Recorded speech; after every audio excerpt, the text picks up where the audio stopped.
Bonjour, bonsoir, bienvenue sur ma chaîne Que ça reste entre nous, dédiée exclusivement aux victimes de pédophilie.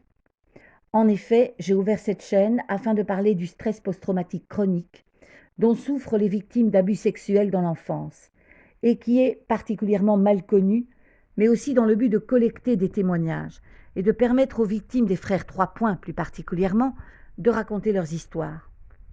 Le fait d'être entendu et de pouvoir exprimer sa souffrance permet aussi de l'exorciser et de commencer un travail de reconstruction personnelle par la verbalisation. Je tiens à soulever une remarque importante.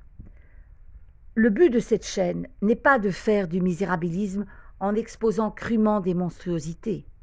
Son intention est avant tout de sensibiliser le public à un problème et une souffrance qui sont finalement méconnus, parce que la majorité des gens ne s'imaginent pas à quel point et dans quel domaine les traumatismes engendrés par la pédophilie peuvent invalider le quotidien. En outre, l'objectif de cette chaîne est de collecter les histoires des victimes, non seulement bien sûr pour leur donner une chance, du moins à celles qui le souhaitent, d'être entendues et reconnues comme telles, tout en préservant leur anonymat bien sûr, mais aussi et surtout, j'insiste sur ce point, d'accumuler éventuellement des témoignages.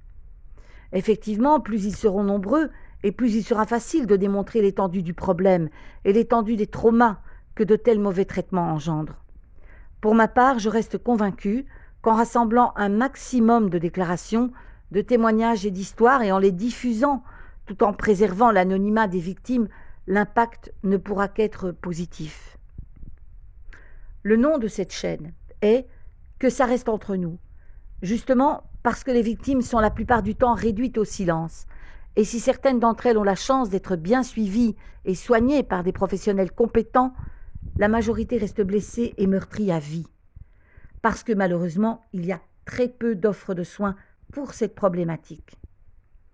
C'est en pensant à mon propre cri de douleur, lorsque les Trois Points m'ont réduite au silence, que j'ai souhaité donner une tribune, si minime soit-elle, à la souffrance de mes frères et sœurs dans le malheur.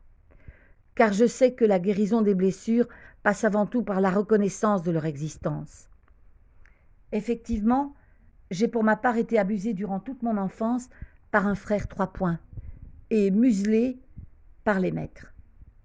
Je préfère ne pas citer le nom de ce groupement pour éviter d'être strikée et de me voir supprimer ma vidéo. J'ai d'ailleurs noté le lien de ma chaîne Odyssée en barre de description. Quoi qu'il en soit, je suis sûre de ne pas avoir été la seule à avoir subi des sévices et des pressions de la part des maîtres Trois Points de cette organisation secrète et discrète, et j'espère que d'autres victimes m'apporteront leur témoignage. Dans une prochaine vidéo, je vous raconterai mon histoire. Pour cela, n'hésitez pas à partager, à liker et vous abonner à ma chaîne. Au nom de toutes les victimes, je vous remercie.